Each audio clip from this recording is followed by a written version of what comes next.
Hey, it's me, Bads Veron. It's another day, another ka-vlog vlogan.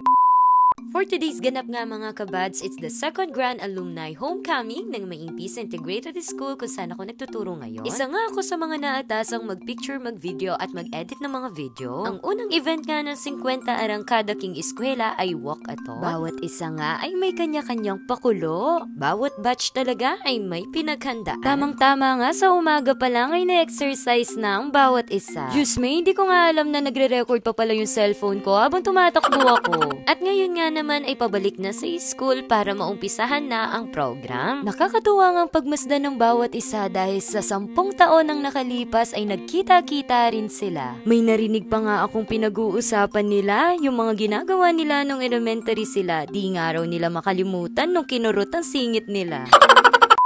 Pagkatapos nga ng walkathon ay nag-roll call naman ng bawat batch. Dumating nga rin dito si Vice Mayor BJ. At syempre, nagkaroon na muna ng Holy Mass para ma-bless ang event. At ito na nga ang part 2, ang opening ng program. Ang ginagawa nga nila dito ay Pledge of Loyalty at Placing of Balloons for Solidarity batch 1972 hanggang 2011. Sumunod na activity naman itong parapol na ito at sana all naman talaga.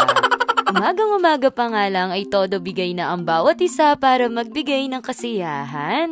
Sa oras namang ito ay naghahanda naman kami ni Mama para sa part 3. Syempre, dahil gabi na daw ay kailangan medyo kulayan ko ang kanyang mukha. Ang venue nga namin sa gabing ito ay malapit lang dito sa Barangay Hall. At inumpisahan na nga ang event ng mga magagaling na choir dito sa Maintis. Sumunod nga ay nagbigay na ng mensahe ang aming prinsipal, si Kapitana at ang tinatawag nilang G4. At syempre, may bigating MC rin kami. Isa nga sa mga highlight ng event na ito ay parangalan ng mga retired teachers. Kung mapapansin ninyo sa event na ito ay napakabigatin ng mga dumarating. Mayor Vilma Valle Caluma. Diyos me, lumapit pa nga ako para makita ko siya ng malapitan at yayain ko nga sanang mag-TikTok.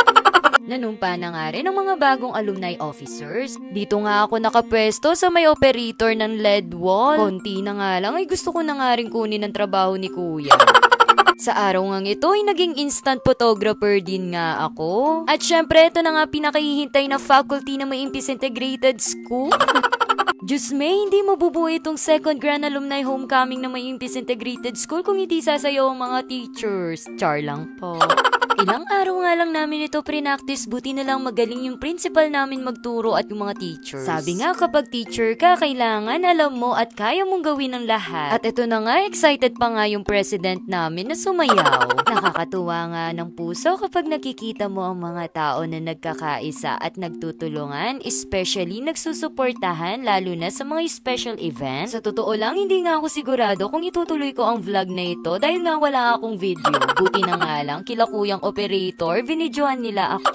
Kaya maraming salamat po. Sumunod nga ay nagpakitang gilas at nagpasiklaban na ang bawat batch. Bawat talento nga nila ay nagpapakita ng pag-alala sa mga nakaraan nila. Kahit hindi ko nga mga naging guro yung mga pinapakita nila ay naiiyak din ako. Nakakabilib din nga ang participation ng bawat batch kahit may mga edad na ay todo bigay pa rin. Habang pinapanood ko nga ang bawat batch ay namamangha ako sa kanilang binibigay na effort. At totoong wala rin sa edad kung gusto mong mag-enjoy sa buhay. At syempre, ang pinakihintay ng lahat ay ang sayawan. At syempre, congratulations sa lahat ng officers na matagumpay na nagawa itong event. Sa oras ngang ito ay piniplay naman yung mga inedit kong video. Sa totoo lang, kinakabahan ako pero nagpapasalamat ako sa binigay nilang tiwala sa akin.